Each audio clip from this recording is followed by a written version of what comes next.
Shalom, shalom semuanya. Puji Tuhan, hari ini kita berjumpa melalui ibadah online. Sebelum kita mendengarkan firman Tuhan, saya mengajak kita untuk bersama-sama berdoa. Mari kita berdoa. Terima kasih Tuhan, untuk pagi hari ini kami boleh berkumpul melalui ibadah online Tuhan. Terima kasih untuk kasih dan anugerah-Mu, untuk kebaikan-Mu, untuk pertolongan-Mu, dan untuk perlindungan-Mu dalam hidup kami. Pagi ini Tuhan, kami rindu, kami haus mendengarkan firman-Mu. Karena kami tahu firman-Mu itulah yang menjadi penuntun dalam hidup kami, yang menerangi jalan pikiran kami. Khususnya Tuhan, sebelum kami melakukan segala aktivitas kami di pagi hari ini, biarlah kami menjadikan Tuhan yang paling utama dan terutama dalam hidup kami. Terima kasih Tuhan, berkatilah pemberitaan firman ini, urapilah kami semua yang bergabung saat ini Bapa. Terima kasih Bapa, hanya di dalam nama Tuhan Yesus, kami sudah berdoa dan mengucap syukur. Amin. Sekali lagi, shalom Bapak Ibu Saudara dikasih Tuhan, shalom juga untuk Bapak dan Ibu Guru yang saat ini bergabung dalam ibadah online.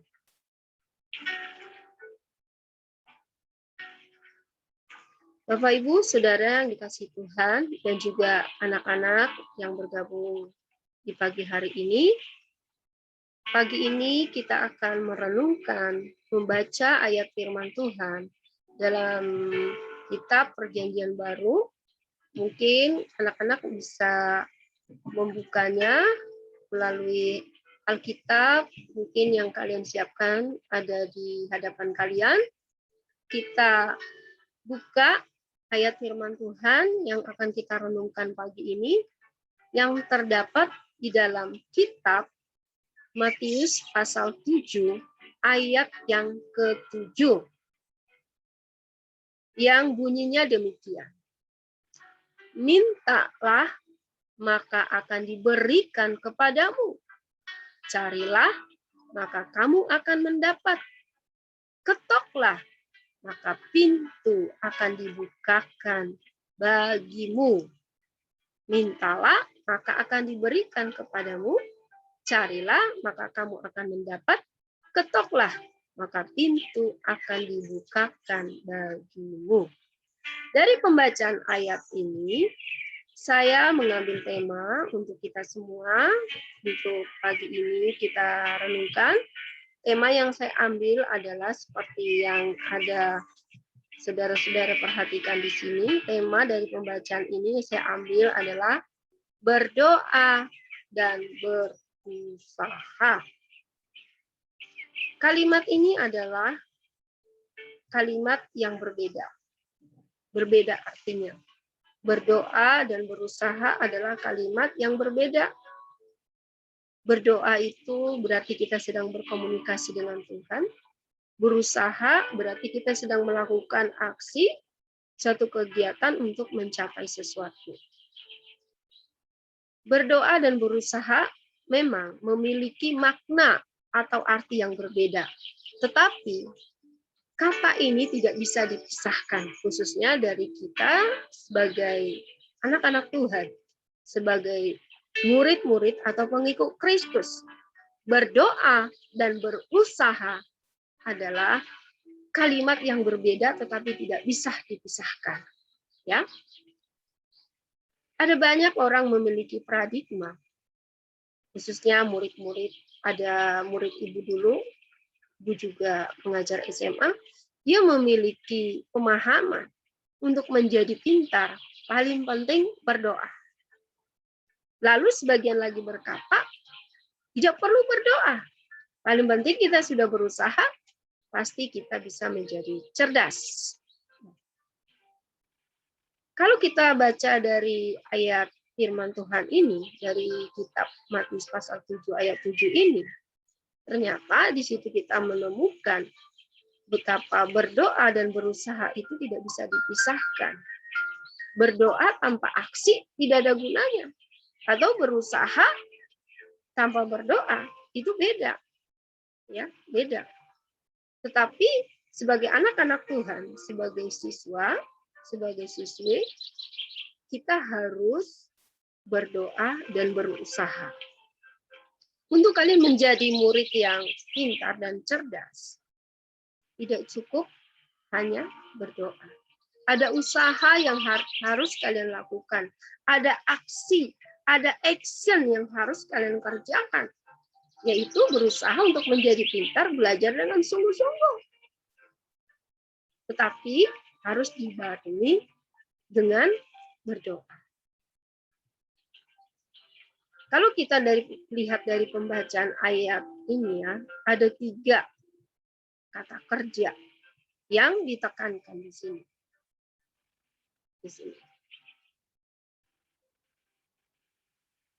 Di sini dikatakan, mintalah maka akan diberikan kepadamu. Carilah maka kamu akan menemukannya. Dan yang perintah yang ketiga dikatakan di sini, ketoklah maka pintu akan dibukakan bagi kamu. Maksudnya apa dari pembacaan kita ini? Maksudnya bahwa kalimat ini, ayat ini sedang memerintahkan. Ini satu kalimat perintah ya. Kalimat perintah yang harus dikerjakan, yang harus dilakukan secara intensif, terus-menerus. Meminta itu bukan hanya sekali. Mencari itu bukan hanya sekali. Mengetok pintu itu bukan hanya sekali. Tapi dari kata Yunani ini kata perintah yang harus dikerjakan, yang dilakukan secara terus-menerus. Nggak bisa sekali. Nggak bisa hanya sekali kita berdoa. Makanya kalau kita belajar dari 2 Bapa kami, kenapa dikatakan berikanlah kami pada hari ini makanan yang secukupnya? Kenapa enggak berikanlah kami makanan untuk hari ini sampai selama-lamanya? Karena Tuhan ingin kita meminta terus-menerus. Tuhan ingin kita memiliki hubungan dengan Allah secara intensif terus-menerus. Jadi dalam hal berdoa tidak cukup hanya meminta sekali, tetapi harus terus-menerus. Dan tidak cukup hanya meminta, mencari, ada usaha, ada action harus dilakukan. Dan juga dikatakan di sini, ketoklah. Ketok itu berarti kita sedang berusaha dengan giat, dengan sungguh-sungguh. Ketika doa kita tidak dijawab sekali, jangan berkata, lalu kita menyerah. Udahlah, baru belajar. Aduh, memang saya nggak bisa, memang saya bodoh. Tidak berusaha dengan segenap hati. Nah, kita sebagai murid harus berusaha dengan segenap hati untuk mencapai sesuatu yang kita inginkan. Ketiga dari kata bentuk tadi ya, kata perintah tadi, imperatif ini ada dalam satu kesatuan. Yang artinya perintah dari Tuhan Yesus itu tidak hanya meminta saja. Lantas kita ya sebagai umatnya, sebagai peminta bersifat pasif. Seperti anak kecil yang saya katakan ilustrasi awal tadi. Dia tidak mau membuka mulutnya. Ilustrasi ada seorang anak kecil yang lapar. Dia hanya bisa menangis ketika perutnya lapar.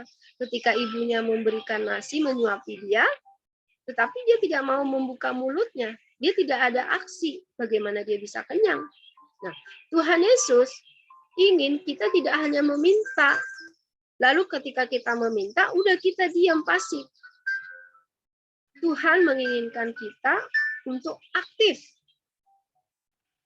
Jadi bukan hanya meminta, lalu kita menunggu kapan datang. harus mencari saja tanpa memberitahukan apa yang kita butuhkan kepada Bapa. Memang Tuhan tahu segala kebutuhan kita. Tanpa kita minta, Tuhan tahu. Tetapi Tuhan menginginkan kita untuk memberitahukan apa sih yang kita minta dari Tuhan. Tentu doa kita bukan kita meminta sesuai dengan keinginan kita, tetapi apa yang menjadi kebutuhan kita, dan ingat di dalam hal berdoa harus sesuai dengan kehendak Allah. Lalu kata mengetuk. Mengetuk saja dalam arti bukan hanya kita menagih-menagih. Mana dong Tuhan jawab doa saya. Tanpa melakukan suatu aksi. Mencari. Harusnya kita mencari. Ketiga aksi ini harus dilakukan oleh para pendoa. Perhatikan bahwa dalam ayat yang ke-7 ya, ini ada aksi, ada juga reaksi ya. Ketika kita beraksi ada reaksi. Coba kalau kita perhatikan kalimatnya ya. Mintalah maka akan diberikan kepadamu. Berarti kalau kita beraksi maka ada reaksi. Mintalah maka akan diberikan. Lalu kata carilah maka kalian, ibu atau kita semua akan menemukan. Ketuklah, maka pintu akan dibukakan bagi kita. Dalam Matius pasal 7 ayat 8 dikatakan oleh firman Tuhan, karena setiap orang yang meminta menerima, dan setiap orang yang mencari mendapat, dan setiap orang yang mengetuk baginya pintu dibukakan.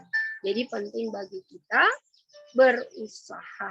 Saat kita berdoa, kita harus terus-menerus meminta agar kita dapat menerima jawaban doa kita. Dan mencari, harus berusaha agar kita mendapatkan apa yang kita inginkan. Seperti kalian sebagai siswa.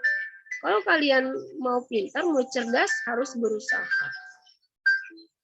Lalu Tuhan akan mendengarkan doa kita, Tuhan akan membuka pintu.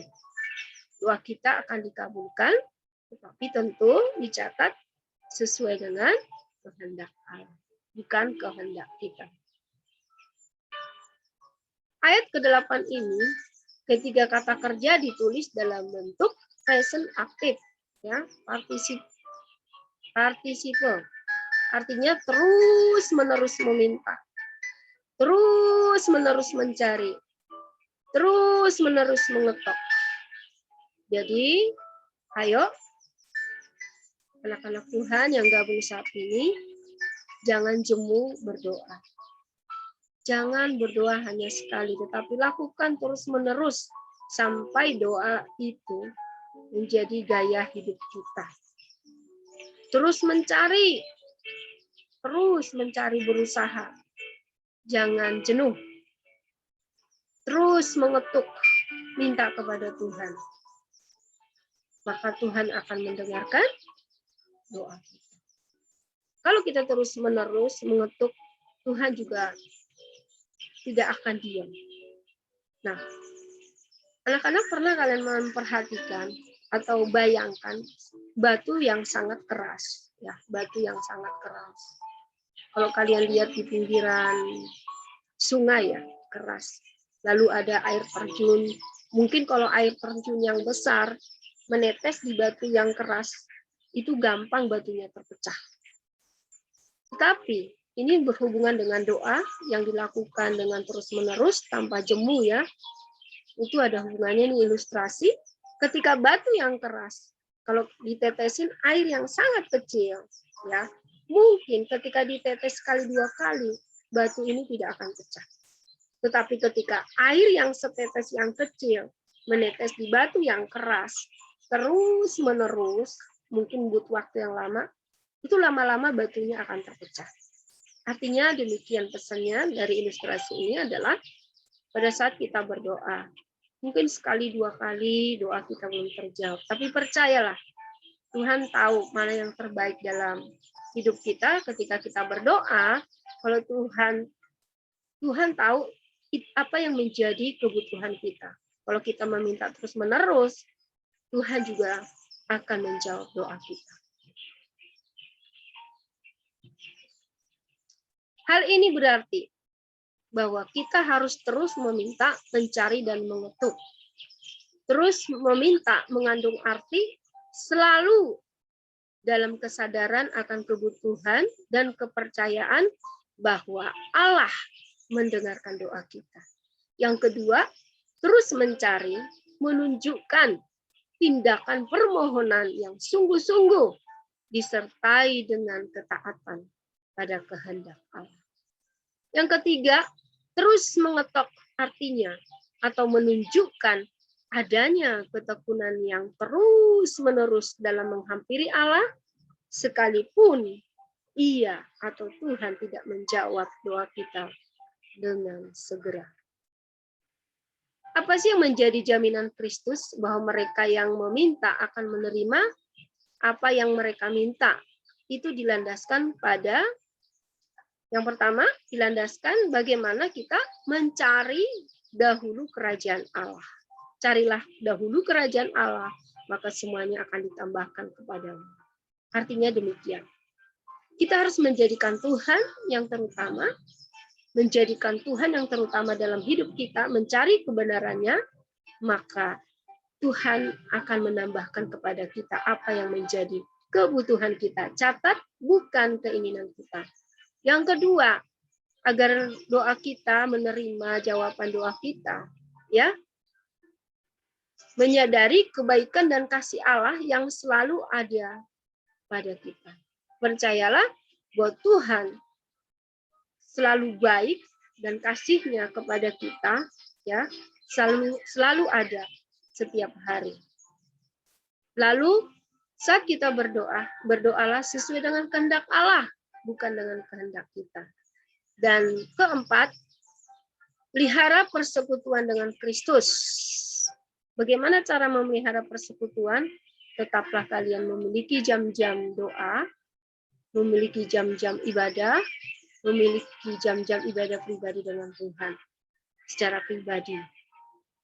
Yang kelima, mentaati Kristus. Taatilah apa yang menjadi perintah Tuhan, sehingga doa kita bisa dijawab oleh Tuhan. Inilah landasan kita sebagai murid-murid Tuhan, agar doa kita dijawab oleh Tuhan. Mari untuk kita semua, ayo mari kita belajar sungguh-sungguh mencari Tuhan. Sungguh-sungguh mencari kehendak Tuhan dan melakukannya. Dan jadikan doa menjadi gaya hidup kita dalam kehidupan kita sehari-hari. Terima kasih. Tuhan Yesus memberkati. Tuhan memberkati kita dimanapun kita berada. Mari kita berdoa. Terima kasih Tuhan. Untuk pagi ini kami sudah mendengarkan firman-Mu, mengingatkan kami bahwa kami tidak cukup hanya berdoa, tetapi kami juga harus berusaha. Berkatilah Tuhan semua murid-murid, guru-guru yang sudah mendengarkan renungan firman Tuhan ini, agar kami belajar menjadi pribadi yang aktif, bereaksi, dan yang mau berusaha dengan sungguh-sungguh. Terima kasih Tuhan, berkatilah kami semua, dan biarlah firman-Mu ini dapat kami lakukan, dan menjadi rema dalam hidup kami. Dalam nama Tuhan Yesus. Haleluya. Amin. Terima kasih Bapak, Ibu, Saudara, dan anak-anak, murid-murid SMA Bethel. Tuhan Yesus memberkati kalian.